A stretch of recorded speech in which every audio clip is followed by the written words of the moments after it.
warahmatullahi wabarakatuh.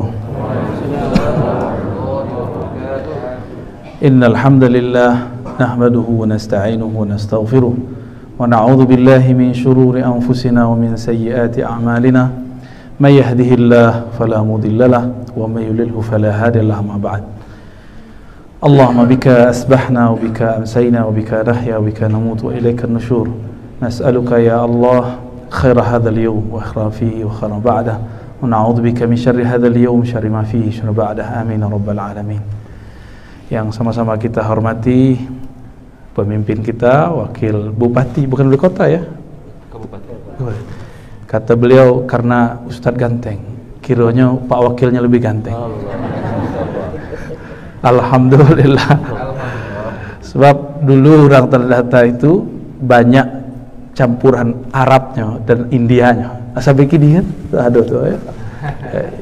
Mungkin Bangla, macam-macam lah. Alhamdulillah. Dan itu unik-unik. Ada Cinonya juga. Jadi tak boleh benci ke Cina, tak boleh benci ke India, tak boleh benci ke Arab. Kita cinta semua makhluk Allah. Ya. Itulah makna dari rahmatan lil alamin. Begitu juga Pak Camat, Pak Pengurus, dan sahabat-sahabat kami, para asatiz, kawan-kawan, ternyata ada yang jauh dari Piaman juga nih ya. Kawan embuh dulu sama sekolah ya, ahli hadis itu, tapi pura-pura jadi awam. Nyamar dia. Baik Bapak Ibu sahabat dimuliakan Allah, tema kita apa Pak Yunus? Silsilah akidah Ahlus Sunnah. Sebelum mengenal silsilah akidah Ahlussunnah versi tanah datar ya, insyaallah. Ambo bertanya, si Mabua jauh atau dake? Dake dari siko. Alhamdulillah. Kumango? Dake siko jauh. Dake Pak Wakil. Alhamdulillah. Jadi nanti jelas ambo cerita yang mah. Nanti ada namanya Syekh Maksum, tapi sejarahnya perlu ditelusuri ulang ya. Syekh Maksum itu seorang ahli kolbu, dan mereka semua ahli kolbu, belajar di Mekah, Madinah. Nanti yang akan berceritakan. Yang paling tua itu Syekh Ismail Al-Khalidi As-Simaburi, begitu di kitab. Simaburi berarti orang matu, Simabur. Maka ambo datang ke sekolah agak merinding. Wah, udah arah-arah Simabur mah ya. Kami punya sanad zikir ya. Ambo sebutkan sanad ambo. Sanadnya lah turun ke Payakumbuh, kasih 7. Tapi nak tahu di Simabur talhado dan memakai itu tidak. Ya. Kalau nak ada kita balikin soalnya. Ya, kita pindahkan kembali. Kami mengambil ilmu zikir dari Syekh Nuruddin. Syekh Nuruddin itu meninggal, kami masih muda, kemudian dilanjutkan oleh muridnya Maulana Kasril, masih hidup. Gurunya Syekh Nuruddin mengambil dari Maulana Ayas Sultani. Beliau murid dari Syekh Abdul Wahid As-Salihi, pendiri Perti. Beliau ngambil dari Maulana Zahid. Maulana Zahid itu masih di belakang, ada masjid Usang di belakang terminal Payakumbuh Kota Nampe. Ada namanya Masjid Usang. Tapi orang lama menulisnya Angku Soy. Nama aslinya Tuanku Syekh Zahid. Jadi berubah dengan lahjah orang lokal. Beliau ngambil dari Syekh Ilyasin, itu di daerah Sungai Dareh. Setuju ya? Syekh Ilyasin mengambil ilmu zikir tuh dari Syekh Muhammad Jamil yang disebut sangat alim dan sering bersurat-suratan dengan Syekh Sulaiman Zuhdi di Mekah. Orang yang kemudian menikah aja orang Barula. Barula masuk tanah datar Pak Wakil. Tapi dekat ke Payakumbuh ya. Itu di Barula ada namanya Masjid Taqwa. Kalau kita arah ke Piladang, ambulah lupa kira-kira sebelah Suuk. Kalau dari Siko kita belok arah ke Situjuh. Nanti ada Masjid Taqwa, tapi sudah jadi masjid biasa. Dulu itu tempat belajar zikir, belajar kitab. Beliau ngambil dari mintuonya, namanya Syekh Muhammad Tahir Al-Khalidi, dan lama di Mekah boleh disebut Al-Makki. Syekh Muhammad Tahir. Syekh Muhammad Tahir itu dulu mengaji pertama ke orang Simabua. Syekh Ismail Al-Khalidi As-Simaburi. Siapa yang bernama Syekh Ismail ko? Apakah hanya besar di Tanah Datar? Enggak. Hanya besarnya di Mekah. Jadi ilmunya orang Tanah Datar dulu mambiak di Mekah langsung.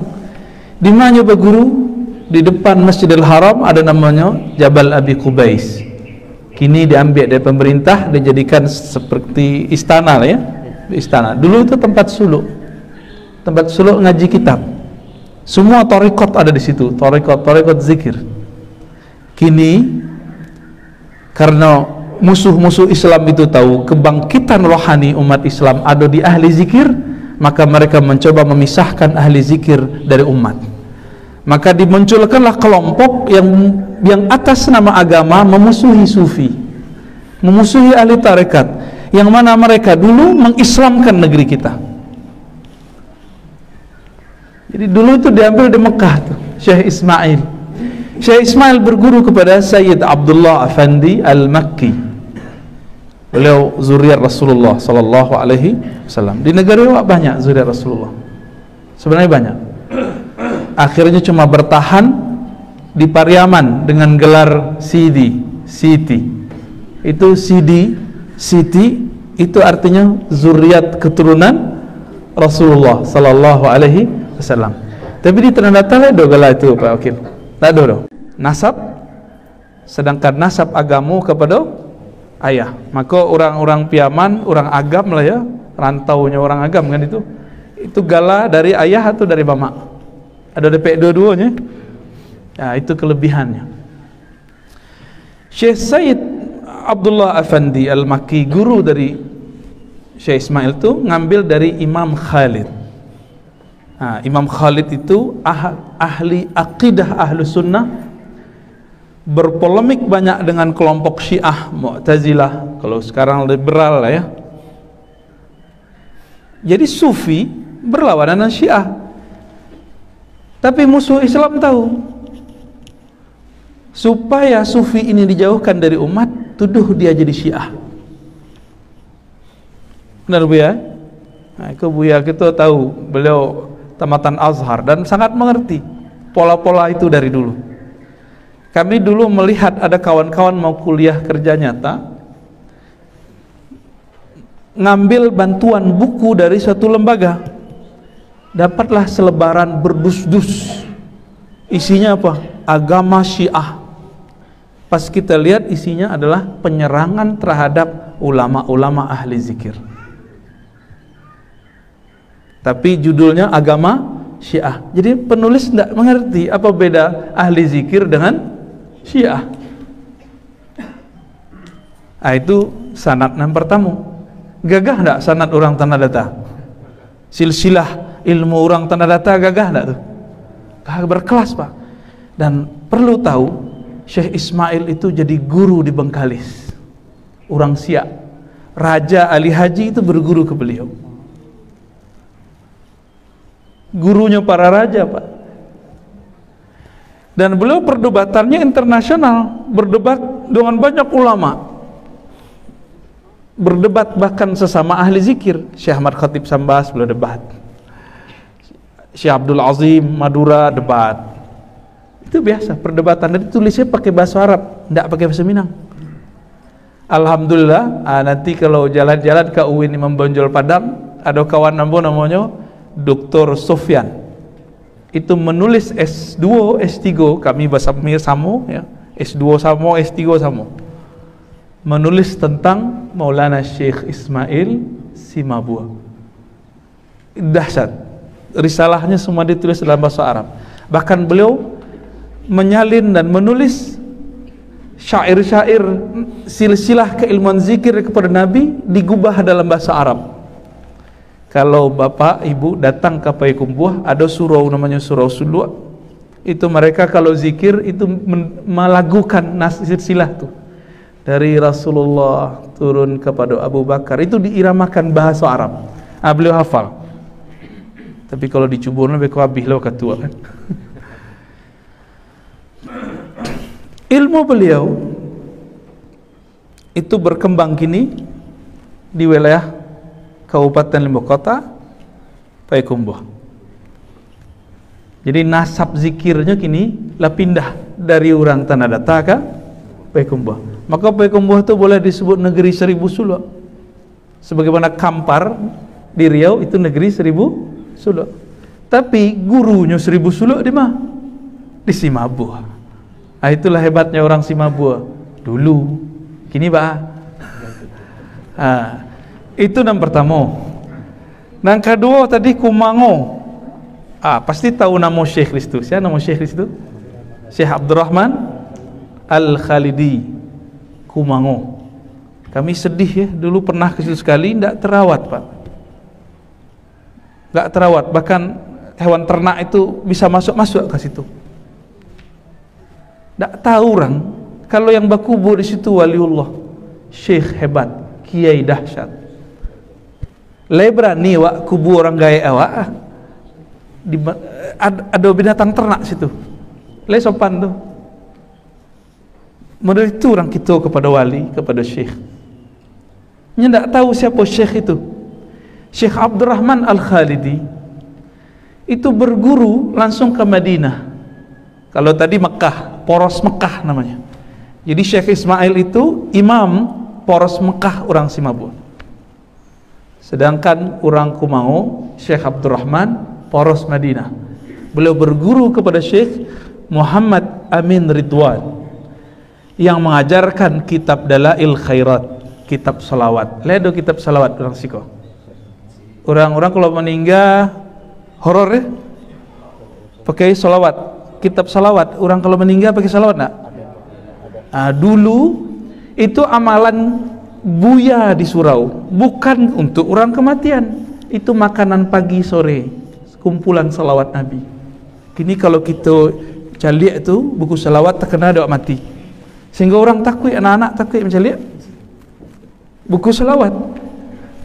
Iya saat begitu nak. Ambo dulu trauma. Jadi kalau melihat kitab salawat kami takut orang kayak kami mati. Berarti ada penyimpangan, ada kejahilan yang berkembang. Syekh Abdurrahman Kumango itu mengambil langsung dari periwayat kitab itu, namanya Syekh Muhammad Amin Ridwan Al-Madani.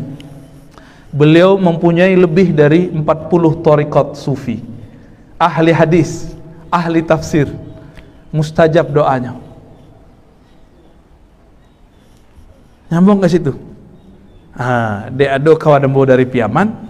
Kita sebut cek sanad orang Piaman enggak?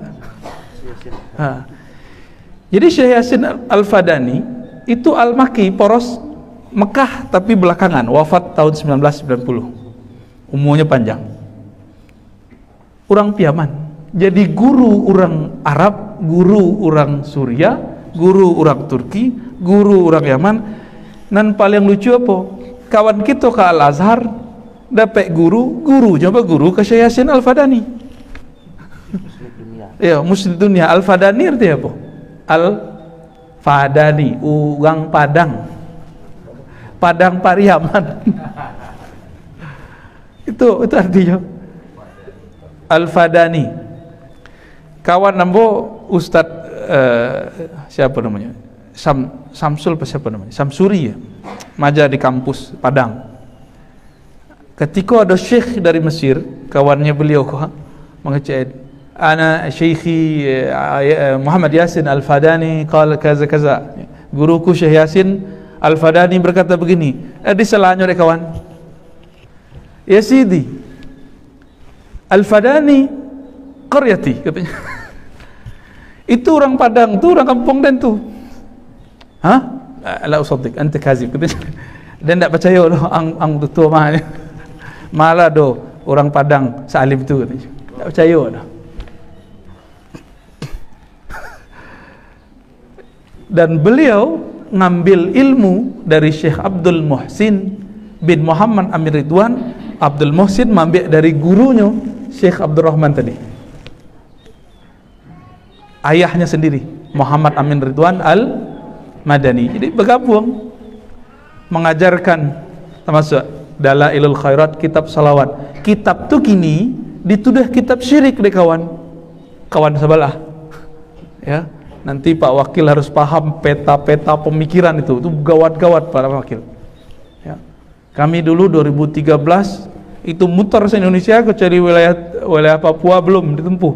Itu menjelaskan ke dai-dai, kawan-kawan kita para pendakwah, peta pemikiran. Jadi jangan terjebak, jangan ikut tren. Harus tahu nasab silsilah. Kiranya sangat ganas. Sangat ganas. Jadi ada cara kini orang memberanguskan, menjauhkan umat dari silsilah guru-guru tuanya. Maka diseranglah sufi, dituduh sufi Syiah, dituduh sufi itu penyembah kubur, dituduh kitab-kitab yang dibacanya kitab-kitab syirik. Anak-anak muda, kawan-kawan liau je, kau lain surang, kau tersasek surang di ahli sunnah. Syekh Abdurrahman Al-Khalidi, orang mana tadi? Komango, punya murid paling hebat di mana? Kabupaten 50 kota. Tuh, pindah ke situ sedanya Pak. Apa ceritanya kok? Namanya Syekh Maulana Syekh Abdul Qadim, orang Balubuh. Tahu Pak? Ya. Taram nanti Syekh Ibrahim di awal, lebih awal itu zuriat Rasulullah. Jadi kita punya kakek-kakek zuriat Rasulullah dulu di Taram tuh, Syekh Ibrahim namanya. Kalau itu Syekh Abdul Qadim. Syekh Abdul Qadim. Syekh Abdul Qadim ko sudah mengaji kepada gurunya Syekh Muhammad Saleh. Syekh Muhammad Saleh itu orang Padang Kandih, termasuk Kabupaten 5 kota. Akhirnya beliau ngajilah kepada Syekh Abdurrahman, baru pulang dari Madinah, ambil kaji. Maka berangkatlah beliau ke Tanah Datar, sampai di Kumango basuluk di situ, ambil kaji Tariqah Samaniyah dan Tariqah Jazuliyah, dan kemudian mambek Silek Kumango. Silek Kumango itu kiranya pecahan dari Tariqat Naqsyabandiyah plus sama Niyah, yang kini disirik-sirikkan dek kawan tu. Bah kira-kira lain nama guru gadang gitu dianggap syirik dek orang tu. Lain nama Pak. Jadi kalau sampai kalamko ke orang Kumango, tolong rawat balik tempat itu. Kalau bisa kita hidupkan balik di situ. Itu tempat bersejarah. Tempat bersejarah itu poros ulama Madinah. Itu bisa jadi disertasi itu Pak. Ya. Kalau bisa di Padang kan ada UIN, ada UNAN, yang ada sejarahnya Pak, UNAN Pak, UNP. Nah, itu bisa kajian sejarah. Sejarah keilmuan ulama Tanah Datar. Bisa masuk, dan itu puas kita. Kitab-kitabnya banyak, risalahnya banyak. Tapi masih tulisan tangan. Ya, ada yang di Belando, ada yang di Perpus Nasional, dan kini banyak dikumpulkan oleh adinda kami, Apria Putra, Tuanku Muda Khalis, ahli sejarah Minangkabau sadanya Pak. Nanti kalau Pak Wakil mau menelusuri sejarah Tanah Datar, ulamanya di kepalanya sadanya. Kitab-kitabnya apa, ini silsilahnya apa. Ini punya blog namanya Surau Tua Blogspot, nanti cari. Dan itu orang internasional datang ke beliau sekedar bertanya. Ada orang cari manuskrip ya. Ilmu-ilmu orang Tanah Datar kini ditampung dari orang 50 kota. Kami berharap nanti ada saatnya pulang balik ya, amin ya rabbal alamin. Maka cocolah undang orang ahli-ahli sejarah tu, biarkannya bercerita bah hebatnya. Di situ kan ada kampus IAIN ya. Baru jadi IAIN kan, alhamdulillah. Nanti doktor-doktor di situ kan bisa cerita kalaunya ahli sejarah, insya Allah ya. Apa yang mereka ajarkan? Ini bagian akhir yang mau sampaikan. Salah satu yang mereka ajarkan dari akidah Ahlussunnah yang ambo harapkan itu jadi tren nanti, sifat 20. Mengaji sifat 20. Allah wujud, kidam, baqa. Kalau ingin membangkitkan kembali bantang tarandam kebangkitan spiritual, intelektual, akidah Ahlussunnah mulai dari akidah yang sahih. Carilah guru yang pakar sifat 20 yang bersanad, bersilsilah, bernasab, yang bersambung nanti kepada imam-imam kau tadi. Jadi gelarnya sudah imam seharusnya. Imam Ismail udah boleh ya. So, karya-karyanya luar biasa. Yang kini hati-hati, sifat 20 itu dianggap oleh kawan sebelah itu apa? Bid'ah, ajaran sesat. Itu cara meruntuhkan, itu biasa. Kira-kira dulu kita melakukan enggak? Ya, Allah wujud kidam bako. Antum yang bisa nyanyi, Syekh. Aneh enggak bisa, Syekh. Beliau dengar langsung. Ini orang Lintau. Lintau masih tanah data. Ya, kirain tanah penaki-daki. Kelok-kelok. Menyaksikan ayah beliau, Syekh Bashir, murid dari Buya Zakaria Labaisati Malalu, itu mendendangkan itu setiap pagi, ya tak? Pagi, sore, Allah wujud kidam bako. Nah, itu hasilnya. Alhamdulillah. Jadi kalau bisa nanti nggak hanya gerakan subuh, tapi ada gerakan melakukan antaro, mensyairkan kembali, menghidupkan dan menjadikannya sebagai zikir. Kalau orang Jawa menyebutnya puji-pujian antaro azan dengan iqamat atau sebelum azan. Dulu itu berkembang di Makkah, di Madinah, sampai datang kelompok Wahabiyah 1924, itu diberantas oleh mereka. Nah, itu yang kita sedihkan, ya. Jadi sejarah di tanah data bukan hanya sekedar batu batikam, ya. Boleh yang rekes itu Kubur Rajo, ya, itu sejarah pra-Islam. Yang post-Islamnya, setelah Islam masuk, itu lebih canggih dan lebih bisa dipertanggungjawabkan. So, kitab-kitabnya banyak, ya. Semoga ini awal dari pemanasan, ya. Semoga apa-apa ibu-ibu, adik-adik, kawan-kawan, para asatis angik telingonya. Kalau bisa berak kamu kan. Wassallallahu ala Muhammad. Silakan kalau ada yang didiskusikan Pak Yunus. Ya. Boleh Bapak bertanya? Ada yang bertanya, Pak? Atau konfirmasi? Usul apa?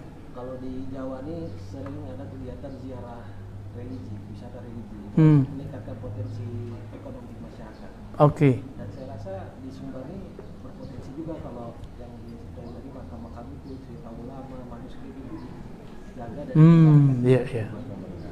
Potensi wisata. Betul. Ini orang Jakarta ini Pak, orang Cipete. Tagadai di Pekanbaru. Istri antum orang Tanah Data? Lintau. Tagadai juga Lintau. Orang Betawi. Jadi kami di Tanah Subarang itu ada tradisi namanya ziarah. Itu berbus-bus kalau sudah ziarah. Siapa yang diziarahi? Di situ wali-wali, syekh-syekh, habib-habib. Barangkali kalau ini diekspos nanti, mungkin Pak Wakil bisa memikirkan acara aja nanti. Itu bisa diungkap kisah tadi, dan kemudian orang-orang akan berziarah. Setiap sebelum puasa, betulnya Syekh Abdurrahman Kumango itu dikunjungi. Dulu murid-muridnya bahkan sampai ke Malaysia, ya, sampai ke Aceh, sampai ke Bengkulu, sampai ke Palembang, ya, bahkan ada yang sampai Kalimantan. Tapi kini tidak tahu lah, ya. Jadi kayaknya itu bisa dipromosikan, promosi wisata rohani, ya. Insya Allah. Kami pernah berziarah ke Uzbek, menelusuri silsilahnya Syekh Ismail. Jadi Syekh Ismail itu ilmu zikirnya berputar dari Mekah, lalu ke Damaskus, Baghdad, ke India. Ini ada wajah-wajah India kita lihat, ya. Terus kembali ke daerah Uzbek, dari Uzbek baru kembali ke Baghdad dan Mekah, Madinah. Ada sekitar 9 yang kami ziarahi di Uzbek 2 tahun lalu. Alhamdulillah. Itu mereka serius menggarap wisata ziarah, ya. Semoga nanti ini buka lagi dan ada kunjungan ya para ulama, para pejabat ke sana, jadi bisa kemudian mendapat inspirasi. Itu setelah dijajah oleh Rusia. Apa itu, Ustaz?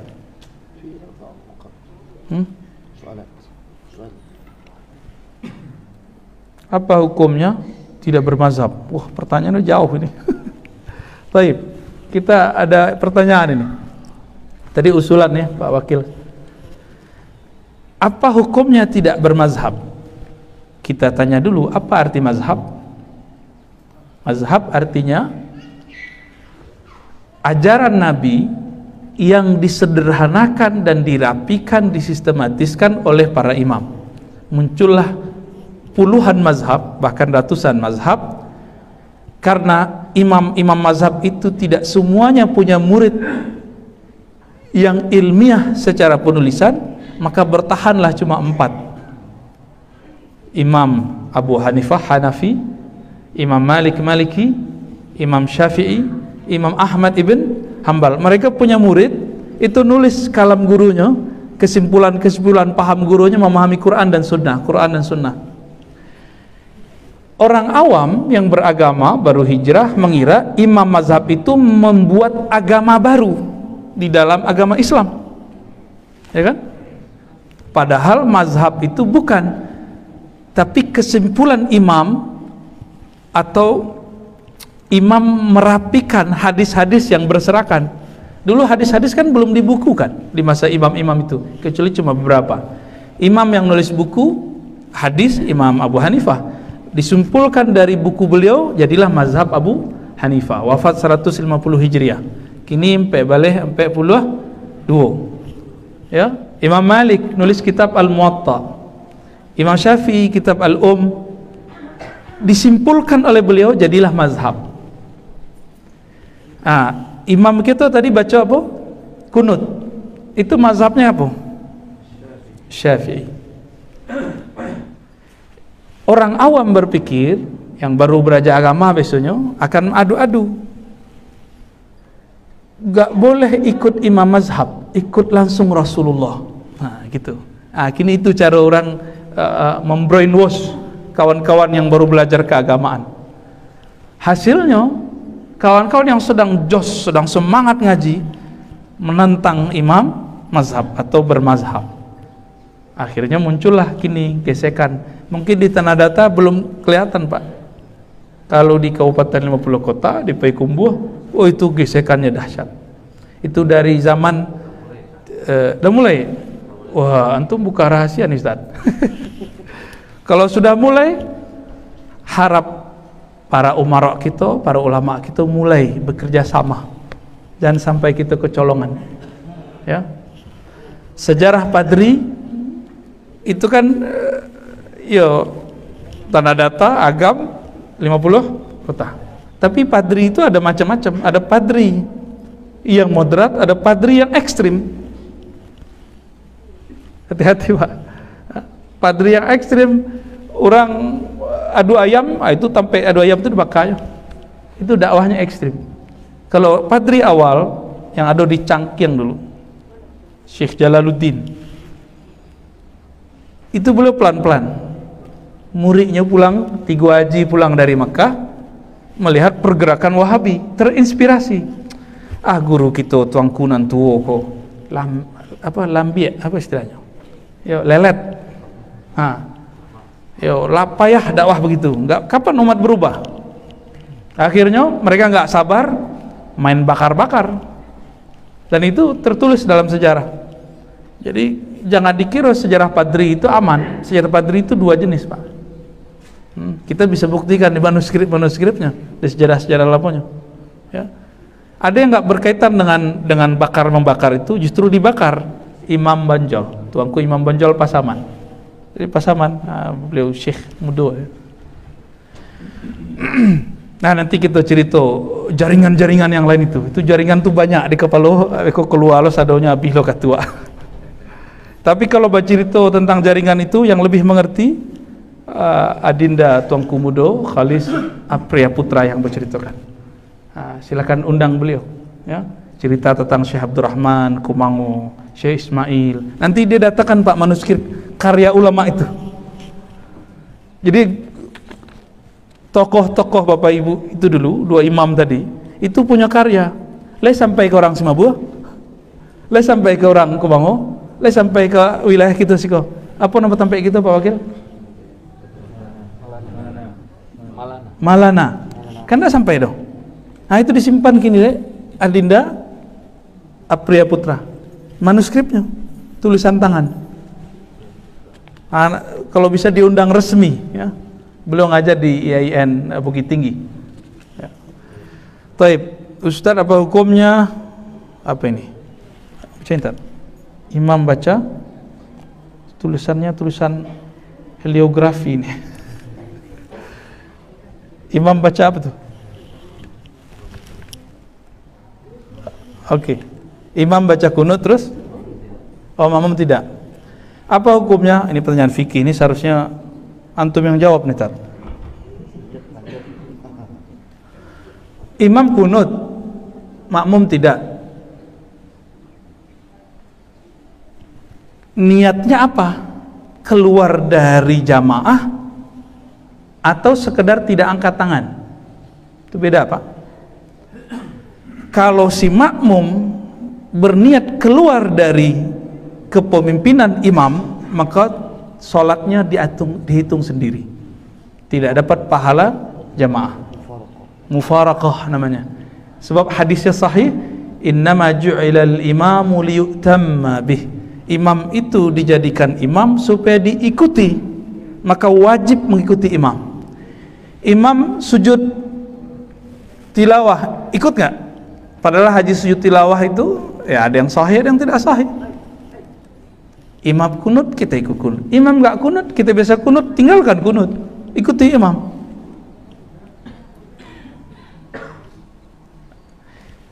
Setiap kali ada jamaah berniat mukhalafah, mufaraqah, keluar dari imam, nanti terasa nggak nyaman di masjid. Coba rasain nanti. Ya, nah ini harus kita jaga. Belajar fikih nanti. Kami menghidupkan di Sebarang, di Jakarta sekitar, Tangerang Selatan, ya, Depok. Itu kajian dengan kitab. Kebetulan kampung kita udah kayak dengan kampus, pasti banyak doktor-doktor yang jago baca kitab. Tapi masalahnya kadang ada doktor yang pintar baca kitab tapi tidak bisa berceramah. Banyak yang begitu. Nah itu problemnya. Mulai baca kitab lah ngantuk orang sadonya. Bismillahirrahmanirrahim. Lalu orang sadonya. Itu banyak tuh. Buktinya banyak. Kami punya dosen di Jakarta, profesor khutbah. Baru innal hamdalillah. Itu udah tuh. Apa itu khutbah? Kapan selesainya? Aqimis shalah. Innallaha ya'murukum bil adli wal ihsan. Itu baru jago tuh. Ya, bapak tuh yang ngacok lalok. Ya. Lain kalau ahli zikir, kalau meram apa matanya dipejam, kalbunya terbuka. Ya, itu ahli zikir. Baik, itu tentang mazhab. Jadi niatnya apa? Kalau sekedar tidak angkat tangan silakan. Tapi tidak boleh berniat keluar dari imam. Kelas?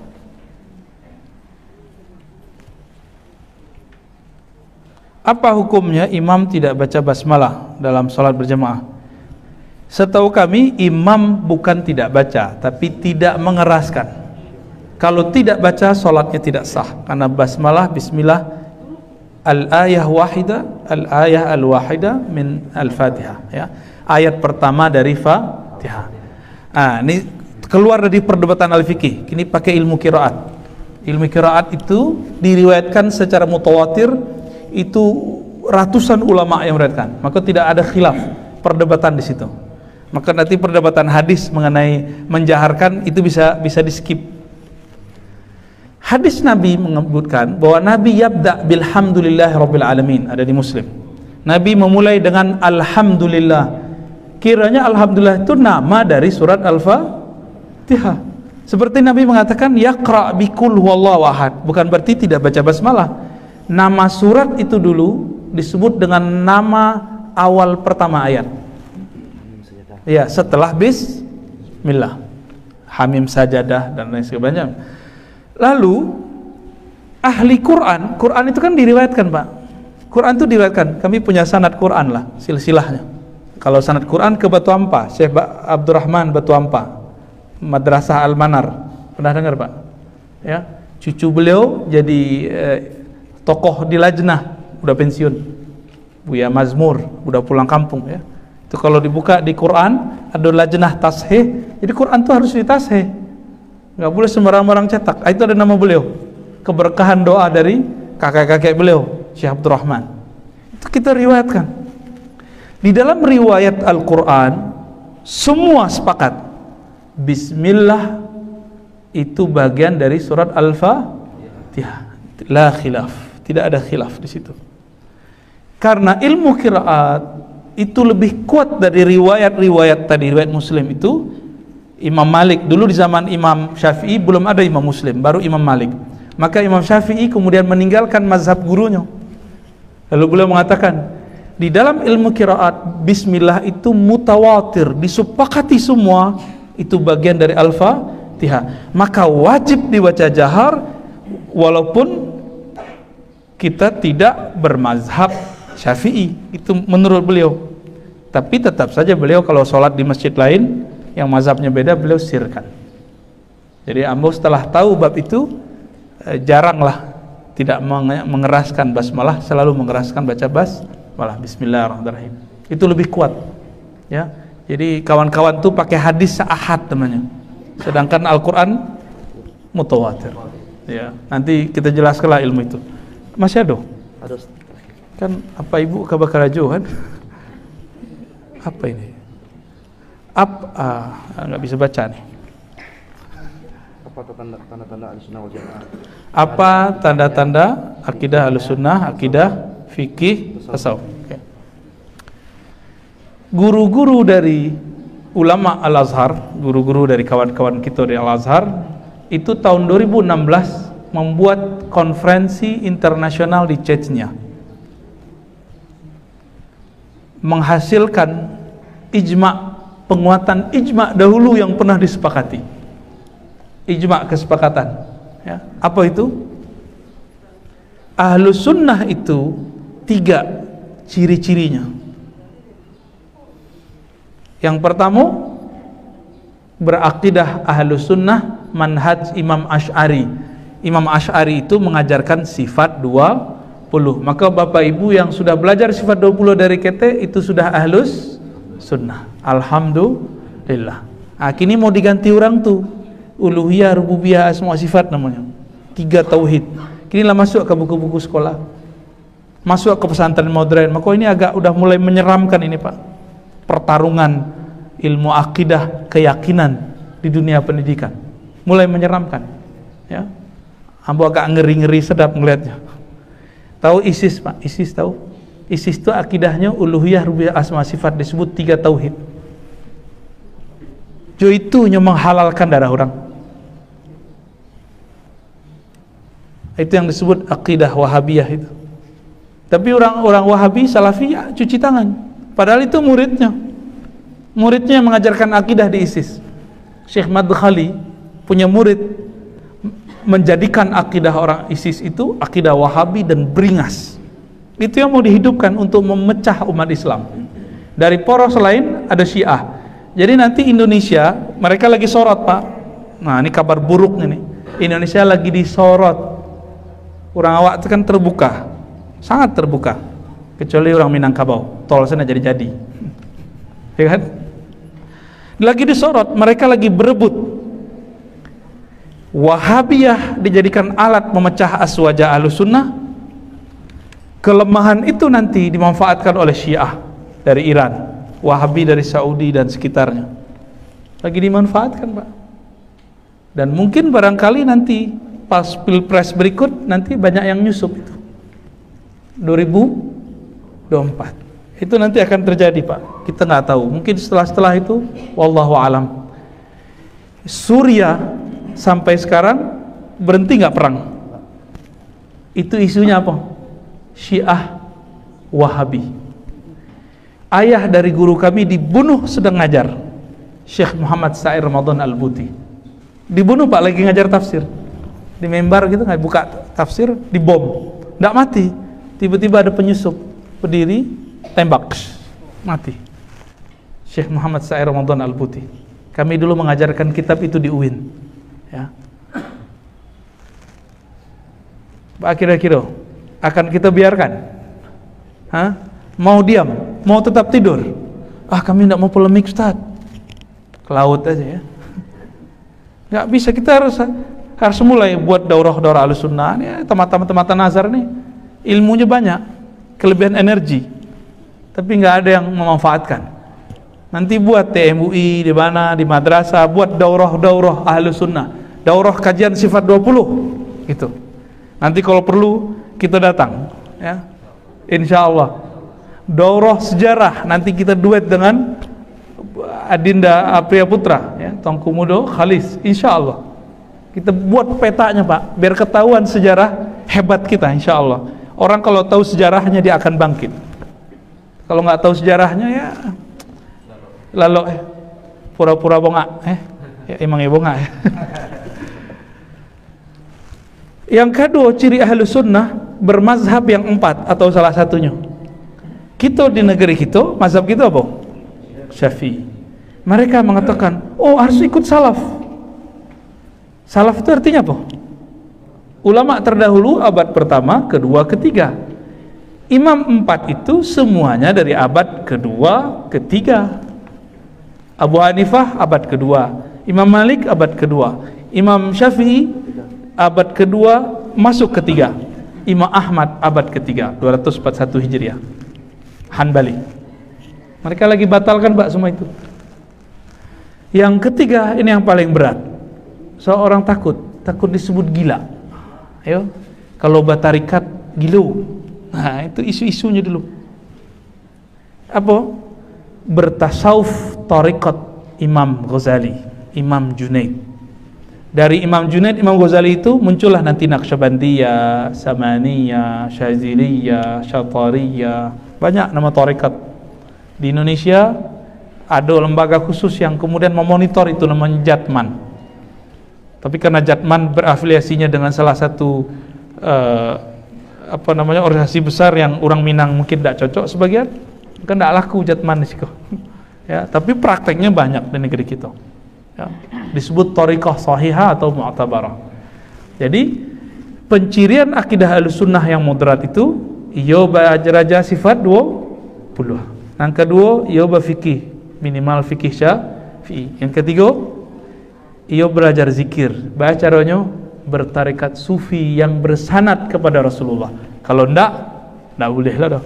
Karena banyak ada tarekat setan ada yo. Ya. Jadi kalau udah bertarekatnya tidak perlu sembahyang leh. Kenapa sembahyang? Tanalah di badan wak. Nah, itu bahaya tuh. Itu bukan sufi itu. Awak tanalah. Wak, kecilnya. Itu bukan sufi, Pak. Itu baru disebut kebatinan Syiah. Tapi itu bukan Syiah. Ya. Orang Syiah dulu gitu keyakinannya. Lebih kurang itu, Bapak Ibu, pemanasan harapan kami. Apa yang dulu pernah berjaya di negeri tanah datar dari keilmuan spiritual itu bangkit kembali, ya. Wassallallahu ala nabiyina Muhammad, subhanakallahumma wa bihamdika asyhadu an la ilaha illa anta astaghfiruka wa atubu ilaik. Assalamualaikum warahmatullahi wabarakatuh.